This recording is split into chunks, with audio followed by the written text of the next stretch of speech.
¿Por qué hay personas perfectamente capaces de hacer lo que no importa, pero se paralizan frente a lo que sí? Piénsalo un segundo. La persona que responde 100 correos en una mañana, pero lleva 6 meses sin abrir ese documento, que podría cambiarle la carrera. La persona que organiza el cajón de los cubiertos con precisión quirúrgica un domingo, pero no ha tenido la conversación que necesita tener con su pareja desde hace un año. La persona que sabe, con una claridad casi cruel, exactamente qué debería estar haciendo con su vida, y aún así se acuesta cada noche sin haberlo tocado. La mayoría del mundo mira esto y dice una sola palabra: pereza, falta de disciplina, falta de ganas. Pero la psicología lleva décadas diciendo algo completamente distinto. Lo que hay detrás de la procrastinación de lo importante no es falta de voluntad, es exceso de significado. Cuando algo te importa demasiado, el costo emocional de fallar se vuelve tan alto que tu cerebro prefiere no empezar. Y ese mecanismo, esa forma silenciosa de protegerte de lo que más deseas, tiene al menos 20 caras distintas. Voy a recorrer contigo cada una de ellas. Algunas las vas a reconocer al instante, otras te van a incomodar. Presta atención al número 13, porque es la forma de procrastinación más peligrosa que existe, la que parece trabajo. Y el número 20 es el que la mayoría se niega a admitir en voz alta, pero que probablemente te trajo hasta este video esta noche. Si te reconoces en algunos de estos comportamientos, eso no es debilidad, es conciencia. Y la conciencia es el primer paso que la disciplina nunca te va a dar. Quédate hasta el final. Estas son 20 señales silenciosas de personas que procrastinan lo que más importa. Número 1. Hacerlo fácil primero para entrar en calor y nunca llegar a lo difícil. La ilusión del calentamiento perpetuo. Imagina esto, son las 9 de la mañana. Tienes el proyecto más importante del trimestre, esperándote en una carpeta que ni has abierto. Pero antes de eso, decides revisar el correo. Solo 5 minutos. Luego respondes un mensaje del grupo familiar. Luego actualizas una hoja de cálculo que en realidad nadie te pidió. Luego te preparas un café. Y cuando miras el reloj, son las 11:30, y sientes que has estado trabajando toda la mañana, pero no tocaste lo que importaba. Desde afuera, parece productividad. Desde adentro, es negociación. Tu mente acaba de hacer un trato contigo sin que te dieras cuenta. Te dejó sentir que estabas avanzando para que no tuvieras que enfrentarte a lo que realmente necesita tu atención. En el año 2007, el psicólogo Piers Steel publicó una investigación que cambió la forma en que entendemos este patrón. Le llamó la Temporal Motivation Theory, y su idea central es que los seres humanos no procrastinan por falta de motivación, sino porque la motivación se distorsiona con el tiempo. Cuanto más lejos está la recompensa, menos impulso sentimos. Y cuanto más inmediata es la tarea pequeña, más irresistible se vuelve. Pero aquí hay algo que la mayoría no ve. Esta conducta tiene dos caminos muy distintos. Hay personas que hacen lo fácil primero porque crecieron en ambientes donde el error se castigaba y aprendieron que acumular pequeñas victorias seguras era la única forma de sentirse competentes. Y hay otras que lo hacen porque nadie les enseñó a tolerar la incomodidad del inicio, esa zona gris donde todavía no sabes si lo que estás haciendo vale la pena. Dos historias. Un mismo cajón de correos abierto a las 9 de la mañana. Si alguna vez te has preguntado por qué las horas se te van en lo que no importa mientras lo que importa sigue esperando, no es que no te importe, es que te importa tanto que tu cerebro no quiere arriesgarse a hacerlo mal. Y eso no es pereza, es protección disfrazada de rutina. Número 2. Investigar obsesivamente antes de actuar, como si el próximo artículo fuera a desbloquear todo. El perfeccionismo disfrazado de preparación. Hay personas que han leído 15 libros sobre cómo escribir una novela y no han escrito una sola página, que llevan meses viendo videos sobre cómo empezar un negocio, pero no han registrado un nombre, que buscan el método perfecto para organizar su vida antes de organizar un solo día. Y lo más curioso es que, si les preguntas, no sienten que estén procrastinando, sienten que se están preparando, que todavía les falta un dato, un curso, una perspectiva más. Pero fíjate qué pasa cuando lo miras desde la investigación. Albert Bandura, el psicólogo que en los años 70 desarrolló el concepto de self-efficacy, la creencia de una persona en su propia capacidad de ejecutar una tarea, descubrió que esa creencia no se construye investigando, se construye actuando. Cada vez que buscas otro artículo en lugar de dar el primer paso, estás alimentando tu conocimiento pero debilitando tu confianza, porque la confianza no viene de saber lo suficiente, Viene de haberte probado a ti mismo que puedes sobrevivir al intento. Y aquí aparecen los dos caminos. El primero es el del perfeccionista clásico, el que creció en una casa donde solo se celebraba lo impecable y aprendió que empezar algo sin dominarlo era peligroso. El segundo es el del inseguro silencioso, el que nunca recibió validación suficiente y busca en la información lo que le faltó en la mirada de alguien que le dijera: «Ya estás listo, ve». Los dos terminan con 30 pestañas abiertas y cero acción concreta. Si eso eres tú, no necesitas más información, necesitas permiso. Y a veces, ese permiso solo puede venir de ti. Número 3. Sentir una urgencia física por ordenar o limpiar justo antes de empezar algo importante. El cuerpo que negocia con la mente. Esto es algo que pasa en silencio, todos los días, en miles de casas. Estás a punto de sentarte a escribir, a estudiar, a tener esa conversación, a trabajar en el proyecto que llevas semanas posponiendo. Y de repente, como si alguien encendiera una alarma interna, sientes una necesidad casi física de limpiar, lavar los platos, barrer, reorganizar el escritorio. La ropa que estaba bien en el suelo de repente se vuelve insoportable. Desde afuera parece responsabilidad doméstica, pero desde adentro es algo completamente distinto.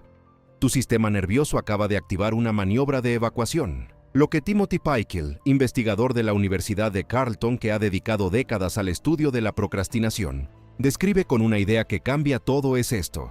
Procrastinar no es un problema de gestión del tiempo, es un problema de gestión de emociones. Lo que evitas no es la tarea, es la emoción que la tarea te genera. Ansiedad, inseguridad, miedo al fracaso, incomodidad ante lo ambiguo, y limpiar te da algo que esa tarea no puede darte en ese momento. Resultado inmediato, sensación de control y una dopamina suave que tu cerebro acepta como sustituto.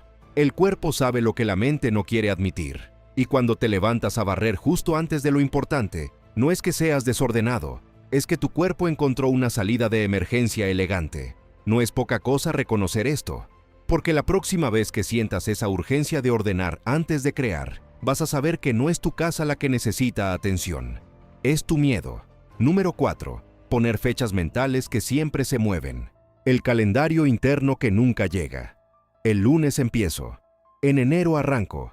Cuando termine este semestre. Cuando los niños crezcan un poco. Cuando tenga más dinero. Cuando esté más tranquilo. Cuando sea el momento correcto. Si alguna vez has observado a alguien que vive en un perpetuo estado de espera, que siempre tiene una fecha futura para empezar lo que realmente quiere, estás viendo algo que la psicología estudia con un nombre preciso.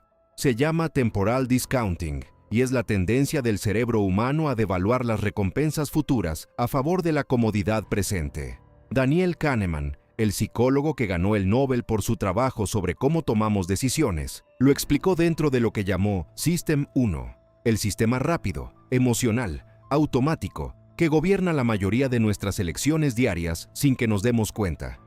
Cuando dices el lunes empiezo, tu System 1 acaba de hacer un cálculo silencioso. El alivio de no empezar hoy es real e inmediato. El beneficio de empezar el lunes es abstracto y lejano, y tu cerebro siempre va a preferir lo real. Pero hay algo más debajo de esto. Hay investigaciones fascinantes del psicólogo Hal Hershfield de UCLA, que descubrió que las personas que procrastinan de esta forma tienen una desconexión medible con su yo futuro. Literalmente, cuando les piden imaginar su versión futura dentro de un escáner cerebral, se activan las mismas áreas que se activan cuando piensan en un extraño. Tu yo de enero no se siente como tú, se siente como otra persona, y es muy fácil hacerle promesas a un extraño. Si llevas años moviendo la fecha de inicio de algo que te importa, no eres irresponsable. Estás haciéndole promesas a alguien que tu cerebro no reconoce como tú mismo. Y eso se puede cambiar, pero no con disciplina. Se cambia con conexión. Número 5. Hacer promesas a los demás y cumplirlas impecablemente, pero romper cada promesa que te haces a ti mismo. La asimetría de la lealtad invertida. Este quizás sea uno de los más dolorosos de reconocer. La persona que nunca falla con un deadline de trabajo, que siempre llega puntual cuando alguien la necesita, que puede organizar la fiesta de cumpleaños de su hermano con 3 semanas de anticipación, pero lleva 4 meses sin ir al médico, que resuelve los problemas de todos pero no ha tocado los suyos. Fíjate qué pasa cuando miras esto con los ojos de la psicología. Jennifer Crocker, investigadora que en 2003 desarrolló el concepto de Contingencies of Self-Worth, descubrió que muchas personas construyen su sentido de valor propio sobre la aprobación de los demás. No es que les falte voluntad para cumplirse a sí mismas, es que la recompensa emocional de cumplirle a alguien más es infinitamente más fuerte que la recompensa de cumplirse a sí mismas, porque cuando cumples para otro, recibes gratitud, reconocimiento, validación externa. Cuando cumples para ti, no hay público, no hay aplauso, solo silencio. Dos caminos llegan a este mismo lugar. El primero es el de alguien que fue parentificado en la infancia, que aprendió desde muy temprano que su valor dependía de lo útil que fuera para los demás.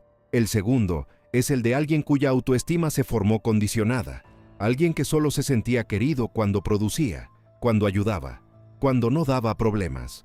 Los dos terminan siendo la persona más confiable del grupo y la menos confiable para sí misma. Si eso te suena, la pregunta no es por qué no te cumples. La pregunta es cuándo aprendiste que tus propias necesidades eran negociables. ¿Y quién te enseñó eso? Número 6. Fantasear con el resultado final en detalle, pero no dar el primer paso. El placer anticipatorio que reemplaza la acción. Imagina a alguien sentado en el autobús, volviendo del trabajo. Tiene los audífonos puestos, la mirada perdida en la ventana, y por dentro está en otro mundo. Está imaginando la empresa que va a abrir, el viaje que va a hacer, el libro que va a escribir. Lo ve con una claridad casi cinematográfica, los colores, los detalles, la emoción del momento, y se siente bien, increíblemente bien. Tanto que cuando llega a casa no necesita hacer nada, porque emocionalmente ya tuvo la experiencia. Y esto no es imaginación inocente, es un mecanismo que la neurociencia puede medir. Wolfram Schultz, el neurocientífico que en los años 90 descubrió cómo funciona la dopamina en el cerebro, demostró que la dopamina no se libera cuando obtienes algo, se libera cuando lo anticipas. La fantasía detallada activa los mismos circuitos de recompensa que la acción real, y tu cerebro, que no distingue con facilidad entre lo vivido y lo imaginado intensamente, registra esa satisfacción como si ya hubieras logrado algo. El resultado es paradójico.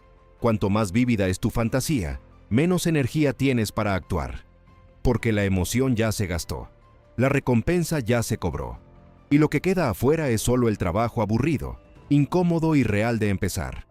Quizás no necesitas más sueños, quizás necesitas menos fantasía y un primer paso imperfecto. A veces, la imaginación no es el motor, es el sedante. Número 7. Sentir una tristeza vaga e inexplicable los domingos por la noche. La señal emocional que la mayoría confunde con cansancio. Piensa en la última vez que un domingo por la noche sentiste algo difícil de nombrar. No era exactamente tristeza, no era ansiedad con todas las letras. Era algo más bajo, más sordo, como un peso leve en el pecho. Una incomodidad sin dirección. La mayoría lo atribuye al cansancio del fin de semana o a la resistencia natural ante otra semana de trabajo. Pero hay una versión de esto que tiene que ver con algo más antiguo y más honesto. Esa sensación aparece cuando hay una distancia grande entre lo que estás haciendo con tu vida y lo que sabes que podrías estar haciendo. Martin Seligman, el psicólogo que descubrió el concepto de Learned Helplessness en 1967 y luego fundó el movimiento de la psicología positiva, habla de algo que él llama la vida con sentido. No la vida feliz, no la vida cómoda, la vida con sentido. Y una de las señales más claras de que estás viviendo lejos de esa vida con sentido es exactamente esta: un malestar sin nombre que aparece en los momentos de pausa. Cuando no hay correos que contestar, ni tareas urgentes, ni ruido que tape lo que sientes. El domingo por la noche es el único momento de la semana en que no tienes excusa para no escucharte.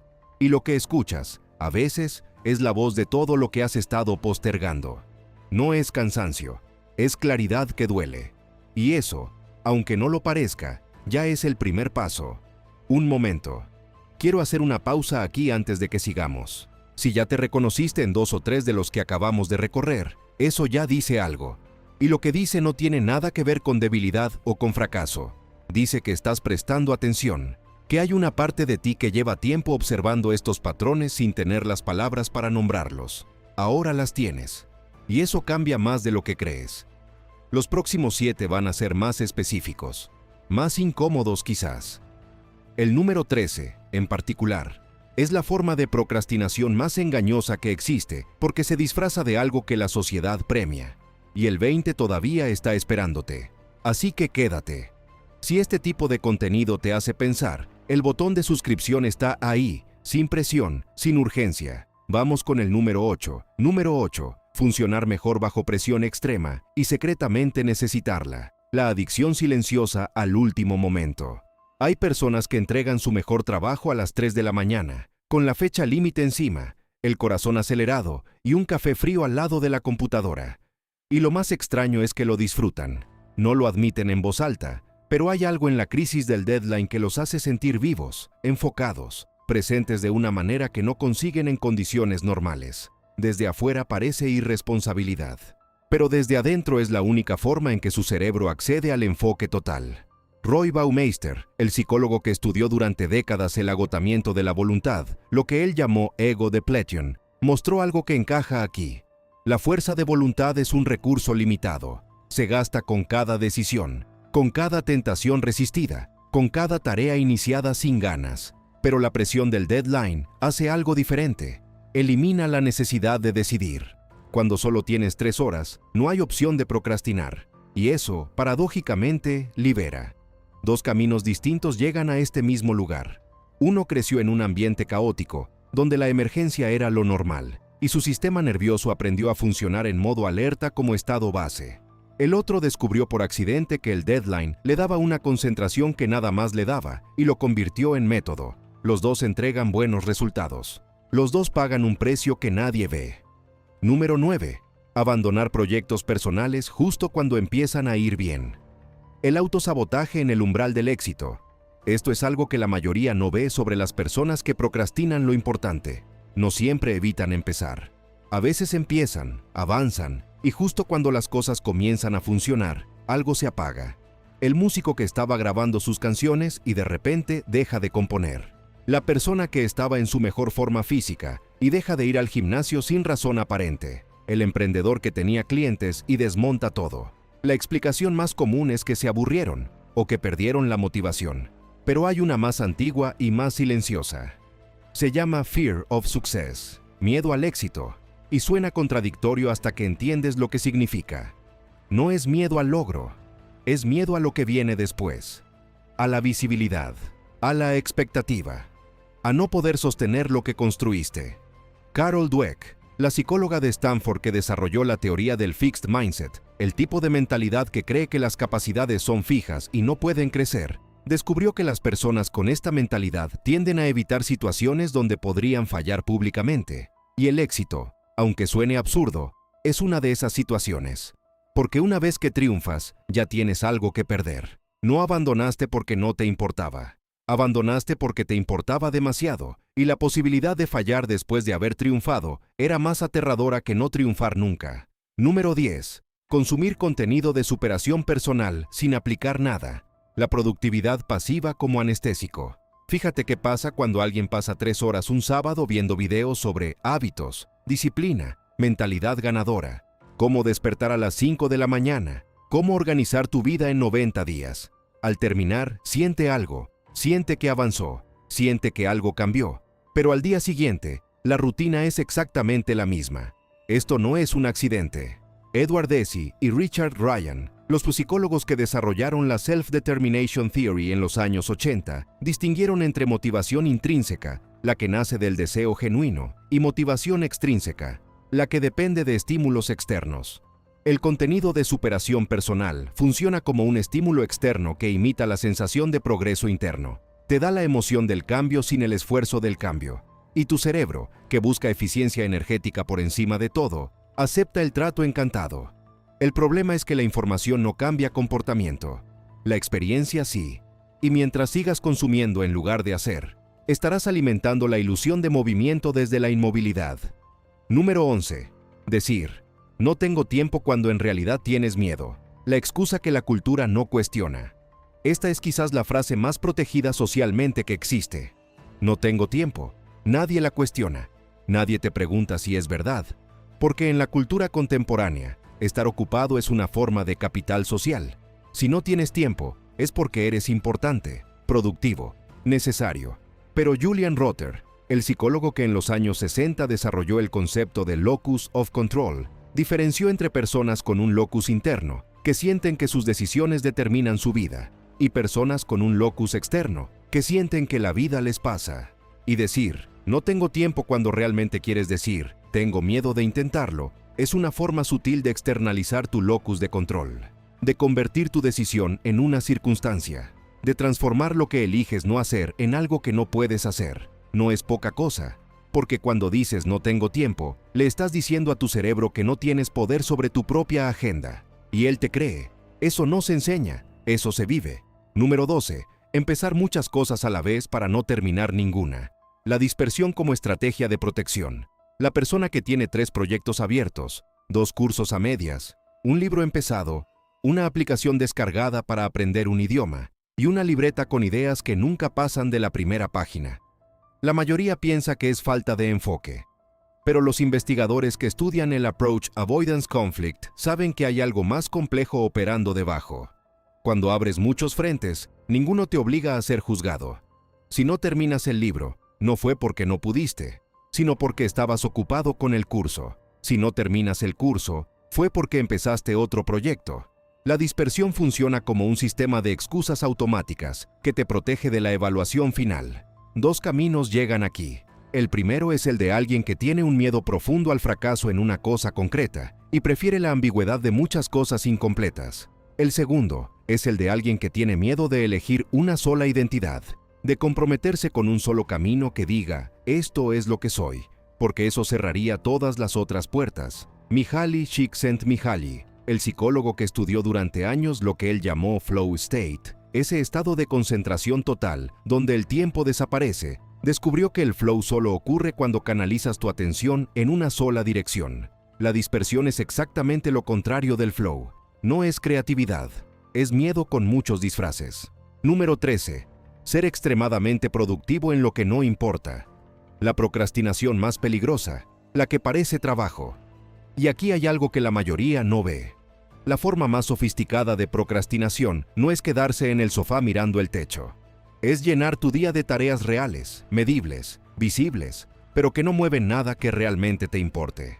Es la persona que reorganiza el Drive con carpetas de colores, mientras el proyecto que podría cambiarle la vida sigue en borrador. Es la persona que pasa 4 horas optimizando una hoja de cálculo que nadie va a leer con esa atención.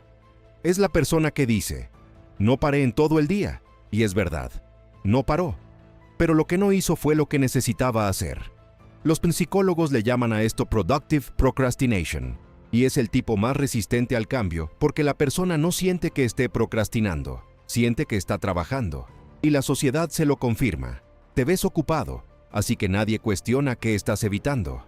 Pierre Steele, el mismo investigador que formuló la ecuación de la procrastinación, señaló que este tipo de evasión es especialmente común en personas con alta autoexigencia, porque necesitan sentirse productivas para mantener su autoimagen. No pueden sentarse a no hacer nada, así que hacen todo, excepto lo que importa. Si al final de un día productivo sientes un vacío sutil que no puedes explicar, quizás no es que te falte descanso, es que todo tu esfuerzo se fue al lugar equivocado. Y eso no se resuelve con más horas, se resuelve con más honestidad. Número 14.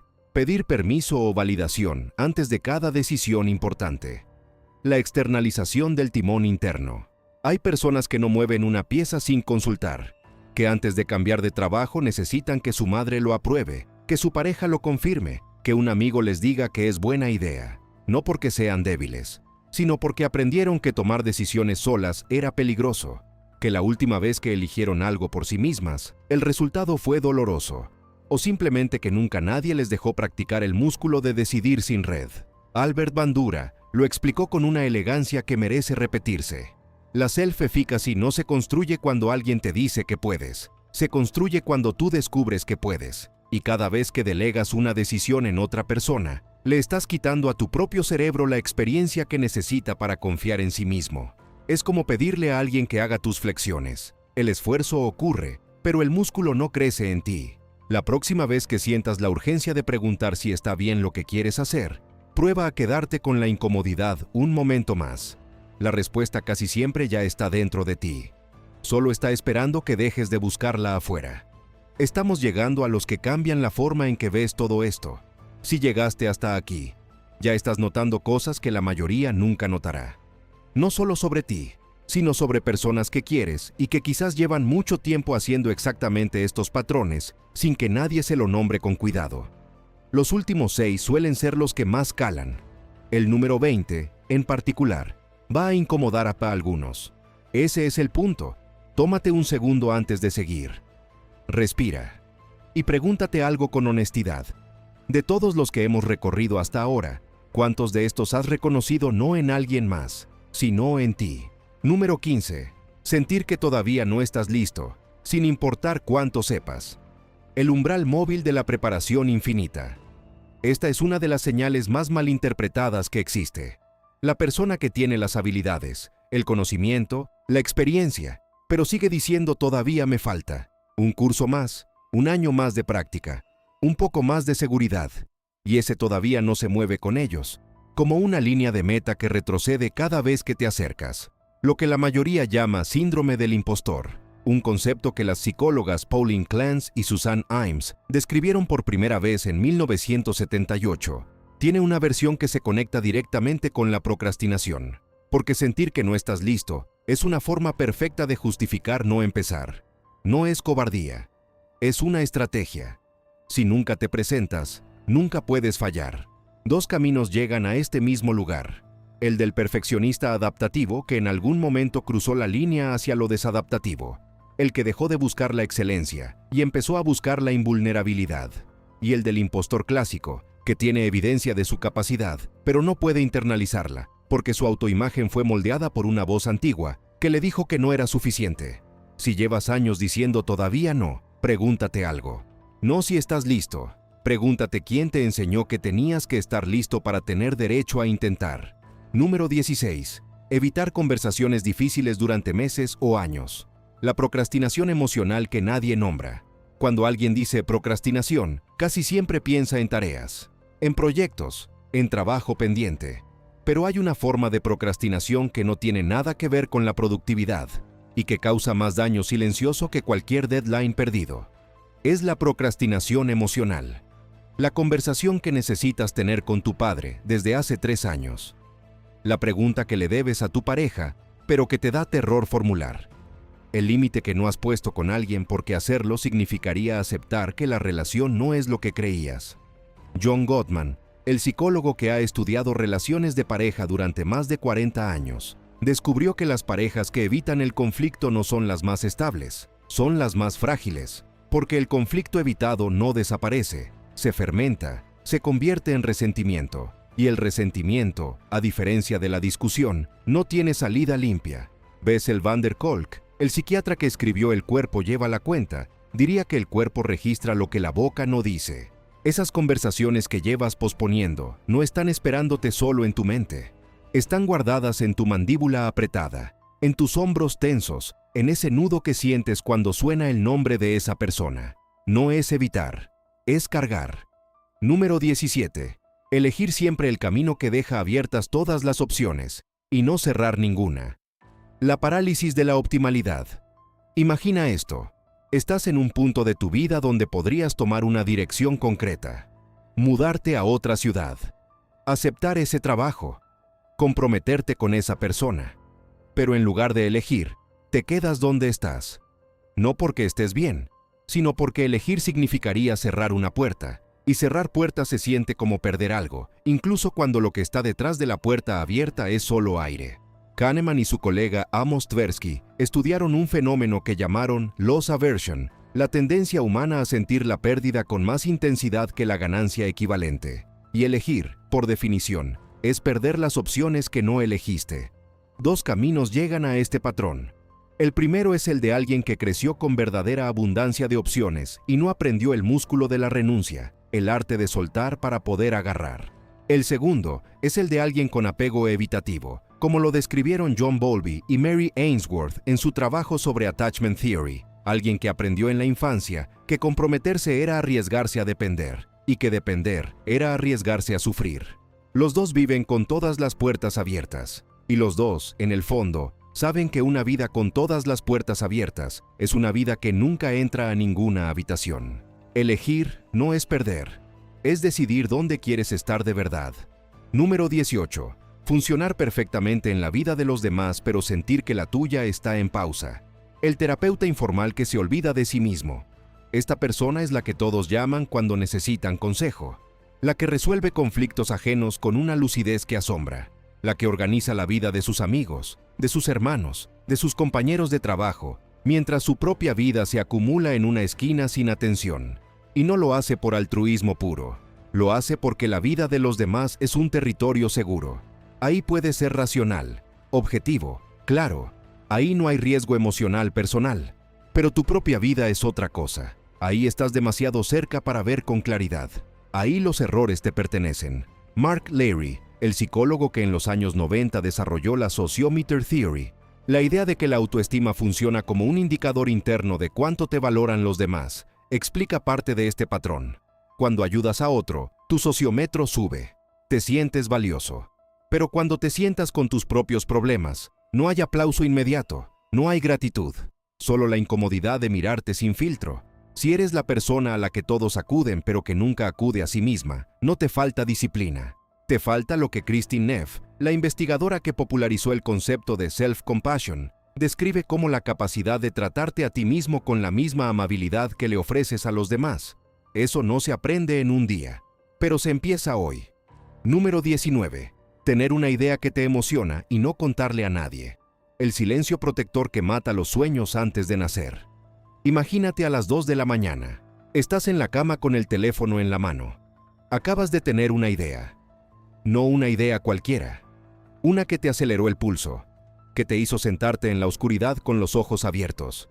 Y lo primero que haces es anotarla en una nota del teléfono, con detalle, con entusiasmo. Y lo segundo que haces, sin darte cuenta, es guardarla. No le cuentas a nadie, no al día siguiente, no esa semana, no nunca. Y esa idea se queda ahí, entre 300 notas sin título, como un sueño que nunca consiguió oxígeno. La mayoría piensa que esto es timidez, pero la psicología sabe que es algo más protector. Si no le cuentas a nadie, nadie puede decirte que no funciona. Nadie puede juzgarla. Nadie puede verla fracasar. Tu idea queda perfecta para siempre, congelada en su forma más pura, sin la contaminación del mundo real. Lo que Bandura llamó self-efficacy tiene aquí un ángulo que pocos mencionan. La confianza en tu capacidad no solo se debilita cuando fracasas, se debilita cuando ni siquiera te permites ser visto intentando. Y hay una diferencia entre proteger una idea porque no está lista y proteger una idea porque tú no te sientes listo para defenderla. Si tienes una nota en tu teléfono que lleva meses esperando, quizás no necesita más tiempo. Quizás necesita una voz, la tuya, dicha en voz alta, a alguien que importe. El silencio no protege los sueños, los entierra. Y aquí estamos en el número 20. El que guardé para el final porque es el más difícil de escuchar y porque debajo de los otros 19, este es el que los sostiene a todos. Número 20. Saber exactamente qué necesitas hacer y no hacerlo. La forma más dolorosa de procrastinación, la que viene con total conciencia. Hay una versión de la procrastinación que no tiene nada que ver con la confusión, nada que ver con no saber qué hacer, nada que ver con falta de claridad, de información, de recursos o de tiempo. Es la versión en que lo sabes todo. Sabes qué necesitas hacer, sabes cuándo, sabes cómo, y lo sabes desde hace meses, quizás años, y aún así no lo haces. Imagina esto. Son las 11 de la noche, la casa está en silencio, no hay correos, no hay urgencias, no hay excusas, y estás acostado mirando el techo con una claridad que casi arde. Sabes que necesitas dejar ese trabajo, sabes que necesitas tener esa conversación, sabes que necesitas empezar lo que llevas posponiendo, lo ves con una nitidez perfecta. Pero entre esa claridad y la acción hay un espacio que se siente como un abismo. Y cada noche, ese abismo gana. La mayoría de la gente, cuando escucha esto, dice algo simple: entonces hazlo. Si sabes qué hacer, solo hazlo. Pero eso es como decirle a alguien con vértigo que simplemente cruce el puente. El puente está ahí, el otro lado se ve, pero el cuerpo no camina. Y la razón no es debilidad. Antonio Damasio, El neurocientífico que desarrolló la teoría de los somatic markers demostró que las decisiones humanas no son puramente racionales.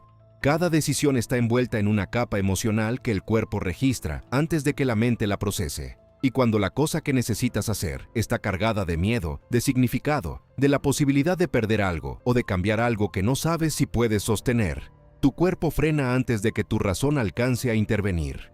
No es que no quieras, es que tu sistema emocional pesa más que tu sistema lógico en las cosas que realmente importan. Y aquí aparece la paradoja más profunda de todas. Las cosas que más te importan son las que más te cuestan iniciar.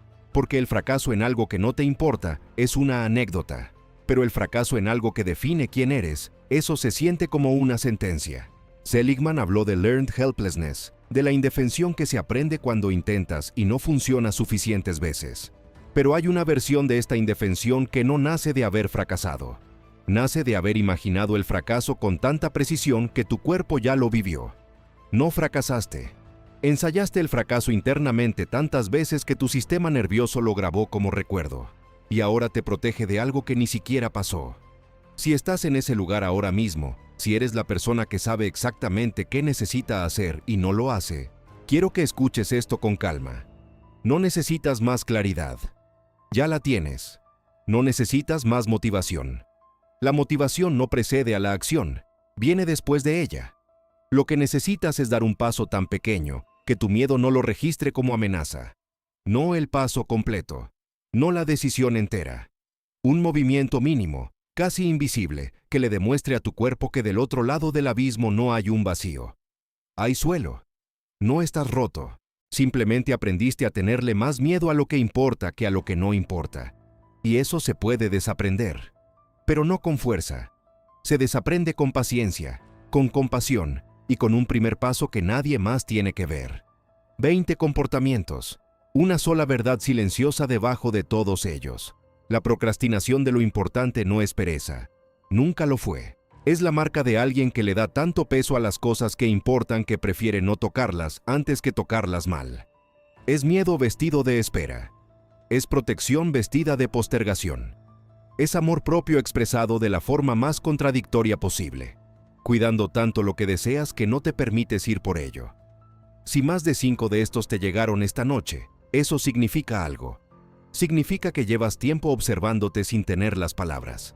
Ahora las tienes, y no te las doy para que te presiones. Te las doy para que te entiendas, porque la primera cosa que cambia cuando le pones nombre a un patrón es que deja de controlarte en silencio. No necesitas arreglar todo mañana. No necesitas un plan perfecto. No necesitas disciplina militar, ni una transformación radical. Lo que necesitas, quizás, es dejar de castigarte por algo que siempre tuvo una explicación que nadie te dio. La claridad sin compasión es solo otro látigo, pero la claridad con compasión es el comienzo de algo distinto. Algo que no tiene prisa. Algo que empieza cuando tú decidas, no cuando el mundo te obligue. Ahora te pregunto algo, y me gustaría que lo dejaras en los comentarios si te sientes cómodo. De estos 20, ¿cuál es el que llevas más tiempo cargando? No el que más te sorprendió, el que más tiempo lleva contigo. Ese es el que merece tu atención primero. Si este video te encontró a estas horas de la noche, probablemente no fue casualidad. Suscríbete si quieres más observaciones tranquilas sobre los patrones que la mayoría no nota. Nos vemos en el próximo.